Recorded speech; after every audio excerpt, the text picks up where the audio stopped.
Pernah nggak sih kamu ngerasa kayak ada sesuatu yang nahan kamu? Ternyata kadang cuma butuh satu momen kecil, satu pergeseran cara mikir buat ngebuka semuanya. Dan momen itu adalah saat kamu berhenti berpikir kayak seorang karyawan.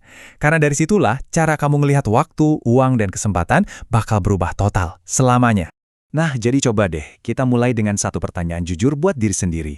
Apakah caraku berpikir selama ini, itu cara berpikir seorang karyawan?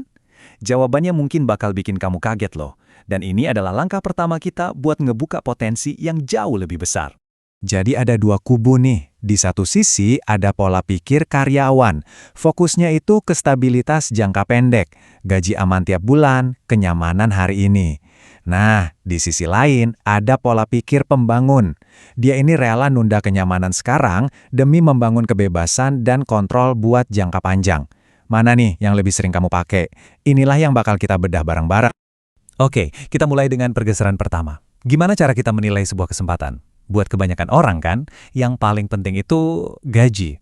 Tapi gimana kalau ternyata fokus ke gaji doang itu justru bisa bikin kamu ngelewatin kekayaan yang sebenarnya? Bedanya itu fundamental banget. Karyawan nanya, berapa yang saya dapat sekarang? Sementara pembangun nanya, dari sini saya bisa bangun apa ya?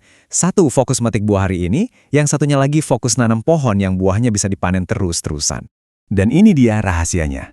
Peluang-peluang terbaik itu sering banget nyamar jadi pekerjaan yang kelihatannya biasa aja. Gajinya mungkin nggak seberapa di awal, tapi di baliknya ada harta karun tersembunyi. Aset-aset yang nggak ternilai. Kuncinya adalah kita tahu apa yang harus dicari. Terus aset apa aja sih yang mereka cari? Mereka itu nyari keahlian langka yang susah ditiru, hubungan berharga yang bisa ngebuka banyak pintu, kepercayaan dan kredibilitas yang bangun reputasi, bahkan akses ke pasar baru atau jalan menuju kepemilikan. Jadi setiap pekerjaan itu dilihat sebagai jembatan untuk bangun portofolio aset-aset ini, bukan cuma buat ngisi rekening bank. Oke, setelah kita tahu apa yang harus dicari, sekarang kita ngomongin sumber daya kita yang paling berharga, waktu.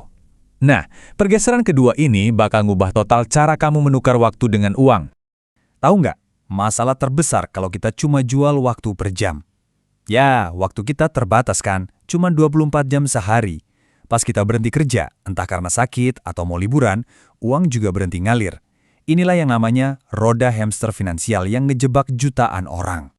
Coba deh renungin kalimat ini. Kalau satu-satunya yang bisa kamu jual itu cuma waktumu, kamu bakal selalu mulai dari nol tiap pagi. Gak ada yang terakumulasi. Kamu cuma lari di tempat, lagi dan lagi. Terus gimana cara keluar dari jebakan itu? Caranya adalah dengan membangun aset yang terus bekerja, bahkan pas kamu lagi tidur. Coba bayangin, punya sistem yang terus ngasilin duit, atau produk digital yang bisa dijual berkali-kali tanpa batas, atau konten yang terus-terusan narik perhatian orang.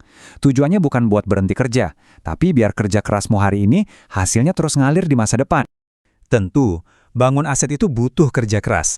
Tapi, pergeseran ketiga ini ngajarin kita kalau kerja keras doang itu nggak cukup. Kamu butuh sesuatu yang namanya daya ungkit, buat melipat gandakan hasil dari setiap tetes keringatmu. Jangan salah paham ya, kerja keras itu penting banget. Tapi kalau cuman kerja lebih keras, dorong batu yang sama, ya kamu cuma bakal lebih capek. Seharusnya pertanyaannya tuh bukan gimana caranya kerja lebih keras, tapi gimana caranya biar kerjaanku yang sekarang hasilnya bisa 10 kali lipat.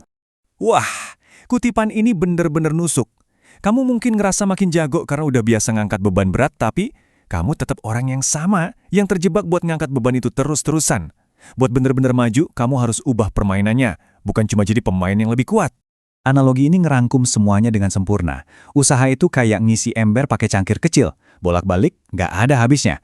Sementara daya ungkit itu, kamu ngeluangin waktu buat bangun sistem pipa.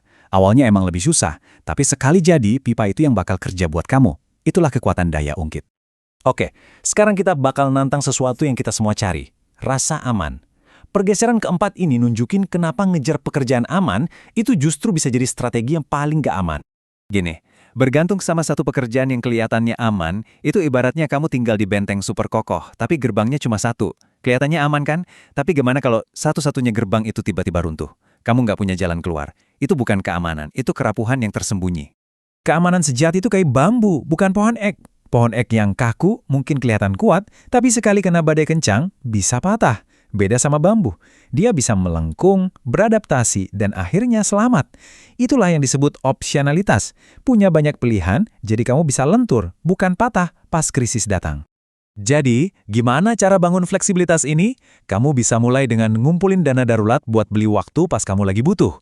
Kamu juga bisa belajar keahlian baru yang relevan di mana aja, atau jaga baik-baik hubungan dengan orang lain yang bisa ngebuka pintu tak terduga. Tiap langkah ini adalah jaring pengaman yang kamu bangun sendiri. Nah, ini dia inti perbedaannya. Pola pikir keamanan itu kayak membangun rumah kartu sambil berharap angin gak bakal bertiup.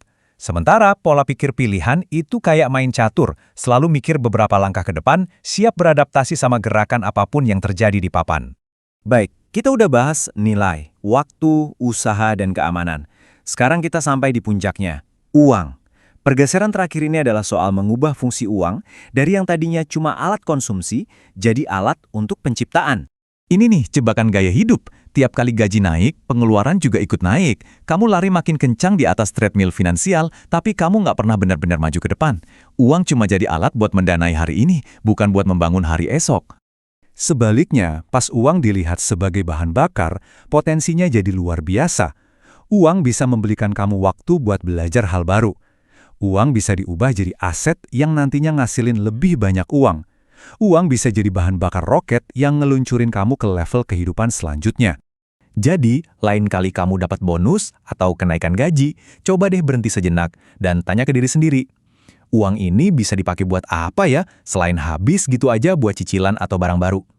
Bisakah uang ini membeli secuil kebebasan untuk masa depanku? Oke, kita udah ngebahas 5 pergeseran besar. Tenang aja, kamu nggak perlu ngelakuin semuanya sekaligus. Pertanyaannya sekarang adalah, dari kelima ini, mana yang paling klik buat kamu? Pilih satu aja, mulai dari sana. Karena perjalanan buat berhenti mikir kayak karyawan itu dimulai dari satu langkah kecil. Hari ini.